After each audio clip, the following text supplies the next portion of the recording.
నిరీక్షణ న్యూస్కు స్వాగతం. నేను మీ మ్యాజిక్ రాజా. రామగుండం ఎరువుల కర్మాగారం ఉద్యోగ బాధితులకు ఎమ్మెల్యే మక్కాన్ సింగ్ రాజ్ ఠాకూర్ న్యాయం చేయాలని బీఆర్ఎస్ పార్టీ రాష్ట్ర నాయకులు వ్యాళ్ల హరీష్ రెడ్డి డిమాండ్ చేశారు. గోదావరిఖని ప్రెస్ క్లబ్లో ఆదివారం ఏర్పాటు చేసిన మీడియా సమావేశంలో ఆయన మాట్లాడుతూ ఆర్ఎఫ్సిఎల్ ఉద్యోగ బాధితుల ఓట్లతో ఎమ్మెల్యేగా గెలిచిన రాజ్ ఠాకూర్ మక్కాన్ సింగ్ అధికారంలోకి వచ్చి 2.5 ఏళ్లైనా దళారులను జైలుకు పంపి బాధితులకు డబ్బులు ఇప్పిస్తానన్న మాట నిలబెట్టుకోలేదని విమర్శించారు. బాధితుల డబ్బులతో దళారులు గోదావరి ఒడ్డున 18 ఎకరాల భూమి తీసుకుంటే దానికి సంబంధించి లేఅవుట్ పర్మిషన్లు కూడా ఎమ్మెల్యే ఇప్పించారని ఆగ్రహం వ్యక్తం చేశారు. ఇంకా ఇవ్వాల్సిన డబ్బులను దళారులు చెల్లించకపోతే వచ్చేది తమ ప్రభుత్వమేనని, మిమ్మల్ని వదిలిపెట్టేది లేదని హెచ్చరించారు. ఆ 18 ఎకరాలను 100 నాగళ్లతో దున్నించి బాధితులకు పరిహారం ఇప్పిస్తామని భరోసా ఇచ్చారు.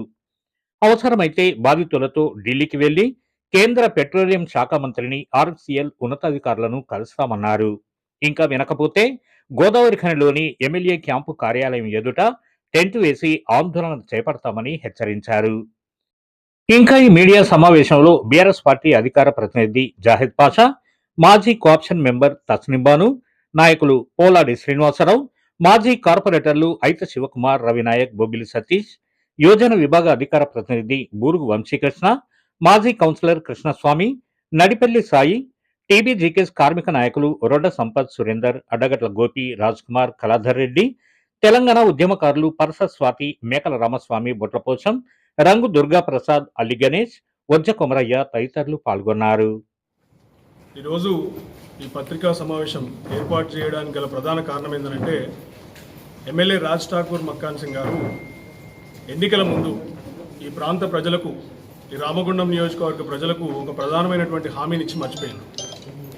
ఆ హామీ ఏందయ్యా అంటే, ఆర్ఎఫ్సిఎల్ అనే ఒక సంస్థలో ఉద్యోగాలు పెట్టడానికి అప్పుడు ఉన్నటువంటి దళారులు కొందరు కోట్ల రూపాయలు కాజేసి వాళ్ళకి ఉద్యోగాలు ఇవ్వకుండా, ఆ డబ్బుల్ని కూడా వాపసు ఇవ్వకుండా నానా రకాల నరకం చూపించినందుకు ఈయన ఎన్నికల ముందు ఒక హామీ ఇచ్చాడు. ఈయన ఏమన్నాడంటే, నేను ఎన్నికైతే ఎమ్మెల్యే అయితే వచ్చిన మొదటి నెలలోనే ఆ దళారులు ఎవరైతే ఉన్నారో, పైసలు తీసుకొని మోసం చేసిన వాళ్ళు ఉన్నారో, ఆ దళారులందరినీ కూడా జైలుకు పంపిస్తా, ఆ డబ్బు అంతా కూడా రికవరీ చేసి మీ చేతులకు ఇస్తాను అని చెప్పిండు. ఇప్పుడు నెల అయిపోయింది, ఏడాది అయిపోయింది, 2.5 ఏళ్ళు కావస్తుంది ఇలా కాంగ్రెస్ పార్టీ అధికారంలోకి వచ్చి. మరి ఇయాల్టి దాకా ఒక్క వ్యక్తిని కూడా, ఆ దళారులలో ఉన్నటువంటి వ్యక్తి, ఆ బాధ్యులైనటువంటి ఒక్క వ్యక్తిని కూడా ఇప్పటిదాకా జైలు పంపినటువంటి బాబాన పోలేదు. ఏం చేస్తున్నాడు ఈయన? ఇయాల్టి దాకా ఒక్కరిని కూడా జైలు పంపలేదు. రెండోది ఏంటంటే, ఒక 15 రోజుల క్రితం అనుకుంటా ఇదే చైర్లో కూర్చొని దళారి అని పిలువబడే ఒక వ్యక్తి, మోహన్ గౌడ్ అనే ఒక వ్యక్తి ఇక్కడ ప్రెస్ మీట్ పెట్టిండు. నాకు సంబంధం లేదు దీంట్లో, నాకు వచ్చిన డబ్బులన్నీ కూడా నేను పైన ఉన్నటువంటి వ్యక్తులకు అందజేసిన. ఆ పైన ఉన్నటువంటి వ్యక్తులు ఇక్కడ స్థానికంగా గోదావరి నది ఉన్నటువంటి ఒక 18 ఎకరాల ల్యాండ్ తీసుకున్నారు ఆ డబ్బులతోనే చెప్పిండు. ఆ డబ్బులు తీసుకున్నటువంటి కొన్నటువంటి ల్యాండ్ ఇవాళ వాళ్ళు లేఅవుట్ చేయడానికి ఇదే కమిషనరేట్లో, మున్సిపల్ కమిషనరేట్లో అప్లై చేస్తే పర్మిషన్లు, డీటీసీపీ లేఅవుట్కి పర్మిషన్లు కూడా ఇచ్చిన విషయం తెలిసింది. అంటే వ్యవస్థ ఎటుపోతుంది? నువ్వు ఇచ్చినటువంటి హామీ ఎడమైంది. ఆ డబ్బులు రికవర్ చేయకపోగా ఆ డబ్బులతో ఉన్నటువంటి భూమికే నువ్వు ఇలా లేఅవుట్కి పర్మిషన్ ఇస్తావా? అరే ఇంత సిగ్గులేంతనమా? నీ ప్రభుత్వంలో, నీ అధికారంలో ఉన్నటువంటి ప్రతి ఒక్క మంత్రి అయినా, ముఖ్యమంత్రి గారితో సహా భూముల దంద వేయడానికి ఇలా బరితెగించారు మీరు. ఇలా ఇక్కడ గోదావరి ఖనిలో ఉన్నటువంటి ఆ 18 ఎకరాలకి డీటీసీపీ లేఅవుట్ మీరు ఎందుకు ఇచ్చిర్రు? అది ప్రధానటువంటి మా క్వశ్చన్. రెండవది, ఖచ్చితంగా అదేమంత ఈజీగా ఆషామాషి వ్యవహారం కాదు, మేము దాన్ని వదిలిపెట్టాం. ఎందుకంటే ఇంకా 55% రికవరీ చేసి డబ్బులు అందియాలి. దాదాపు 2-3 ఇలా దురదృష్టవశాత్తు వాళ్ళు కష్టాలు ఎక్కువై చనిపోయారు.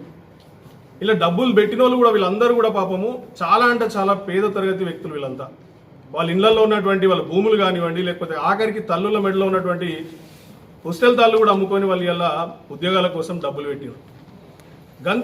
గంత పాపాత్మక సొమ్ము మీరు ఎందుకు రికవరీ చేస్తలేరు? ఎందుకు ఇస్తలేరు? మీరు చేయనేడలా ఖచ్చితంగా రాబోయే 2 ఏళ్లలో మాదే ప్రభుత్వం వల్ల మీరు కలలు గంటూరు కావచ్చు, పగటి కలలు. మీ ముఖ్యమంత్రి చెప్పినట్టు 10 ఏళ్ళు నేనే ముఖ్యమంత్రి ఉంటా, 10 ఏళ్ళు నేనే ఎమ్మెల్యే ఉంటా అని చెప్పేసి మీరు కూడా కలలు గంటూరు కావచ్చు, పగటి కలలు. అవి ఏవి నడవవు. రాబోయేది 2-2.5 ఏళ్లలో మా ప్రభుత్వమే. ఆ ప్రభుత్వం వచ్చినాక ఆ 18 ఎకరాలలో ఖచ్చితంగా 100 నాగలు పెట్టించైనా సరే దాన్ని దున్ని ఆ డబ్బుల్ని రికవరీ చేసి 55% బాధితులకు అందజేసే బాధ్యత మాది. ఆ బీఆర్ఎస్ పార్టీ తీసుకుంటుంది. ఆ ముఖ్యమంత్రి అప్పుడు కేసీఆర్ గారు ఉంటారు. కేసీఆర్ గారిని ఒప్పించి ఆ డబ్బుల్ని కూడా రికవరీ చేపిస్తాం.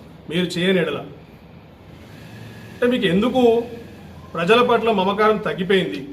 ఆ రోజేమో ఏడుపులు పెడబొబ్బలు మీరు మీ సతీమణి గారు ఈ ఒక్కసారి అవకాశం ఇయ్యండి, మమ్మల్ని గెలిపియ్యండి, మీకు ఉన్నటువంటి సమస్యలు అన్ని దూరం చేస్తామని అంటారు. సమస్యల్ని దూరం చేసుడు దేవుడు ఎరుగు. కొత్త కొత్త సమస్యలు తీసుకొచ్చి పెడుతుంది. ఇలా ఏమంటారు మొన్న ఒక సభలో, నాకు అడ్డం మాట్లాడిన అడ్డంగా నరికేస్తా. ఎందుకు నరుకుతావే నువ్వు? నాకు అర్థం కాదు. ప్రజాపాలన అంటే నీ ప్రజలు నీ పాలన పట్ల ప్రజలు ఎవరన్నా అసంతృప్తి వ్యక్తం చేస్తే వాళ్ళని నరుకుతావా? ఎవరు నరుకుతావు నువ్వు? నీకు ఓట్లేసిన వ్యక్తులు నరుకుతావా? దేశంలో బహుశా ఏ ఎమ్మెల్యే కూడా డైరెక్ట్గా మీడియాలో ఇట్లా మాట్లాడలే. ఒక మైక్ పట్టుకొని ఒక సభలో ఇట్లా మాట్లాడలే. అడ్డంగా మాట్లాడితే అడ్డంగా నరికేస్తాను. బాలకృష్ణ సినిమా అనుకున్నాను ఇదేమన్నా రాజకీయం అంటే. ఎవరిని నరుకుతావు నువ్వు? ఇంకో దరిద్రం ఏంటంటే ఈ భాష పట్ల ఈడ ప్రజలు భయభ్రాంతులకు గురవుతారని చెప్పేసి నేను స్వయాన పోయి 1 టౌన్ పోలీస్ స్టేషన్లో ఒక కంప్లైంట్ ఇస్తే ఇయాటి దాకా కేసు బుక్ అయినట్టు రిజిస్టర్ అయినట్టు నాకు అదేంది రిసిప్ట్ కాపీ ఇయ్యరు. 2 సార్లు నేనే అక్కడ నడుచుకుంటూ పోయి ఏం సంగతి బాబు ఇంకెప్పుడు ఇస్తారు రిసిప్ట్? మరి సామాన్య ప్రజలు కూడా ఇంత టార్చర్ పెడతారా మీరు అని అంటే సిస్టమ్ పనిచేస్తలేదు సార్ అంటారు. 10 రోజులు అయితే సిస్టమ్ పనిచేస్తలేదు. మీకు నాకు అర్థం కాదు. ఇక్కడ మా తమ్ముడు ఉన్నాడు, నిన్నాక మొన్న కార్పొరేటర్గా పోటీ చేసి ఓడిపోయినటువంటి మా సోదరుడు వంశీకృష్ణ. ఆ తమ్ముడు మొన్న ఇక్కడ అకారణంగా అన్యాయంగా మరి దుకాణాలు కూలుస్తూ ఉంటే జేసీబీలు వచ్చి వీడియో తీస్తే పోలీసులు వచ్చి వెనకంచాలి. ఆయననే కొట్టి ఆయన మీదనే ఉల్టా 1 అవర్లోనే కేసు బనాయిస్తారు. ఆయన ఫోన్ కూడా గుంజుకుంటారు. సుప్రీంకోర్టు హైకోర్టు చెప్తున్న గైడ్లైన్స్ ప్రకారం డిజిటల్ డివైస్ అసలు తీసుకోవద్దు నోటీస్ ఇవ్వకుండా.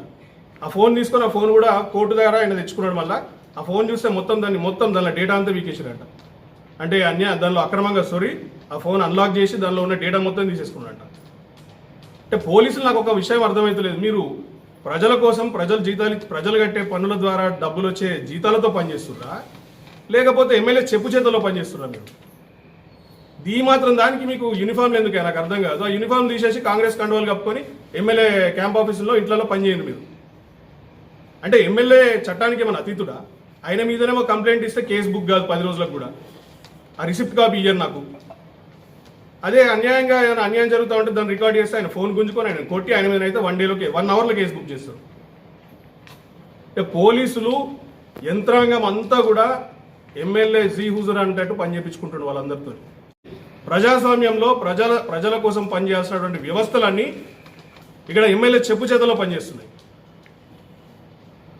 ఆయననేమో నరుకుదా అంటాడు. ఆయనను చూసి ఆయన అందాన్ని చూసి ఆయన మాట్లాడే భాషను చూసి ఇక్కడ కార్పొరేటర్లు అందరూ కూడా మా వాళ్ళ మీద దాడులు చేస్తారు. ప్రజల మీద దాడులే, వసూళ్ళు. ఆయన బూడిద మీద చేస్తే కింద వాళ్ళు ఇసుక మీద చేస్తారు. ప్రధానంగా ఇప్పుడు ఆర్ఎఫ్సిఎల్ బాధితులకి నువ్వు ఎప్పుడు న్యాయం చేస్తావో చెప్పాల్సినటువంటి అవసరం నీ మీద ఉంది. ఎందుకంటే నువ్వు గెలిచిందే వాళ్ళ ఓట్ల ద్వారా అయ్యేలా. వాళ్ళ సానుభూతి పరులు, వాళ్ళ కుటుంబ సభ్యులు అందరినీ ఓట్లేస్తేనే నువ్వు అంత భారీ మెజారిటీతో గెలిచినావు. అటువంటి వ్యక్తులు, అటువంటి బాధితుల నోట్లో నువ్వు మట్టి కొట్టొద్దు, వాళ్ళ నెత్తి మీద నువ్వు శటకోపం పెట్టొద్దు. ఇది దుర్మార్గం. ఇది మానవీయ కోణంతో కూడా నువ్వు చూడాలి కొంచెం. ఎందరో మంది ఇలా మరణించిండ్రు, కొందరు సూసైడ్ అటెంప్ట్ చేసిర్రు, అదృష్టవశాత్తు కొందరు బతికిండ్రు. పోతే ఆడేమన్నా మంచిగుందా ఆర్ఎఫ్సిఎల్ సంస్థ అంటే అందులో మొత్తం దరిద్రమే అంతా. కనీస సౌకర్యాలు కూడా ఉండే అన్ని కొరబడినాయి. ఏం పట్టించుకోడినే. ఈయన కావాల్సింది ఏంటంటే ఆడెవడన్నా వచ్చి ఆ రిపేర్ చేసి ఎవడ ఉంటే వాడిని బెదిరించింత కమిషన్లు దండుకోవడం, వాళ్ళ పాపాన వాళ్ళని ఆ కార్మికులు వదిలేయడం. కనీసం వాళ్ళు చేతులు కాళ్ళు కడుక్కోవాలంటే కూడా ఆ ట్యాంకర్లలో కోతులు ఈత కొడతాయంట. వాటితో చర్మ వ్యాధులు వచ్చి వాళ్ళు సఫర్ అవుతారు. 1 కిలోమీటర్ లోపల బైకులు బయట పెట్టి కిలోమీటర్ దాకా నడుచుకుంటూ పోయి రావాలి. ఆ మాస్కులు ఉండేవి, గ్లౌస్ ఉండేవి, సేఫ్టీ మెజర్స్ ఏమీ లేవు. దేని మీద కూడా ఆయన పట్టించుకోడు. ఒకరికి బాధితులకు న్యాయం చేయడు, ఒకరికి కార్మికులు పనిచేస్తున్నటువంటి వాళ్ళకు ఆ వ్యవస్థలో కూడా కనీసం ఈయన కలిగించుకోడు, వాళ్ళతో ఏం పట్టించుకోడు. ఇటువంటి దుర్భరమైనటువంటి పరిస్థితుల్లో రామగుండం ప్రజలు ఆలోచించుర్రి. మీరు నమ్మినటువంటి ఆ వ్యక్తి ఈరోజు కసాయి వ్యక్తి అయిండు. మిమ్మల్నే నరుకుతా అని చెప్పేసి డైలాగ్ కొట్టే వ్యక్తి కనీసం ఇయాల్టి దాకా 10 రోజులైంది. అరే నేను తప్పు మాట్లాడినా, నోట్లోంచి మన టంగ్ స్లిప్ అయ్యి వచ్చిందని చెప్పేసి క్షమాపణ చెప్పొద్దా? ప్రజలు ఆలోచించండి.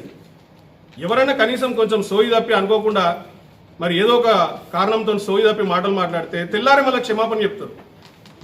ఇయాల్టి దాకా క్షమాపణ లేదు, ఆయన 10 రోజులుగా వస్తుంది అంటే ఆ నరుకు నిజమేనా? ఏడవైనా కత్తులైతే తిప్పుతూ ఉంటాడు, రామగుండాలు తిప్పుతాడు, హైదరాబాద్ తిప్పుతాడు, కత్తులు తిప్పుతాడు. అంటే నేను ఒక పౌరుడిగా గోదావరి కనులో ఉండేటువంటి పౌరుల పక్షాన్ని చెప్తున్నాను. నేను నువ్వు బేషరతుగా ఇలా ముక్కు భూమికి రాస్తావో లేకపోతే ప్రెస్ మీట్ నా లెక్కన ఈడు వచ్చి పెడతావో గోదావరి కాని ప్రజలకు పట్టణ ప్రజలకు రామగుండం నియోజకవర్గ ప్రజలకు బేషరతుగా నువ్వు క్షమాపణ చెప్పాలి. రామగుండం ఎఫ్సిఐలో పనిచేసే కార్మికులకు క్షమాపణ చెప్పాలి. బాధితులకు న్యాయం చేయాలి. ఇవి మా ప్రధానమైనటువంటి 3 డిమాండ్లు. వీటిని ఎప్పుడు నెరవేరుస్తావో నువ్వు తక్షణమే చెప్పాల్సింది. చెప్పకపోతే ఖచ్చితంగా నేను చెప్తున్నా కదా, ఇక్కడనే ఒక ట్రైను రామగుండం ట్రైన్ స్టేషన్లో రైల్వే స్టేషన్లో ఒక ట్రైన్ కంపార్ట్మెంట్ బుక్ చేసుకొని ఇలా ఆర్ఎఫ్సిఎల్ బాధితులతో అందరితో కేంద్ర పెట్రోలియం శాఖ మంత్రి ఎవరైతే దీనికి బాధ్యత ఉంటారో ఈ ఆర్ఎఫ్సిఎల్ పైన ఉంటారో ఆ ఆఫీస్ దగ్గరికి పోయి వాళ్ళకి మొరబెట్టుకుంటాం. వాళ్ళ దగ్గరికి పోయి కంప్లైంట్ ఇస్తాం. బరాబర్ ఇక్కడ జరిగిన స్కాము, ఆ స్కామ్లో ఇన్వాల్వ్ అయిన వాళ్ళందరూ కూడా బయటకు వస్తారు రేపటి రోజున. ఏం తమాషా కాదు, ప్రజల పైసలు తీసుకొని మీరు పక్కకు తప్పించుకొని పారిపోతామంటే. ఇప్పటికైనా బాధ్యతగా మెదిలి మీరు ప్రజలకు ఇచ్చినటువంటి హామీని నెరవేర్చుండ్రి. లేకపోతే ప్రజాక్షేత్రంలోకి మేము వస్తాం.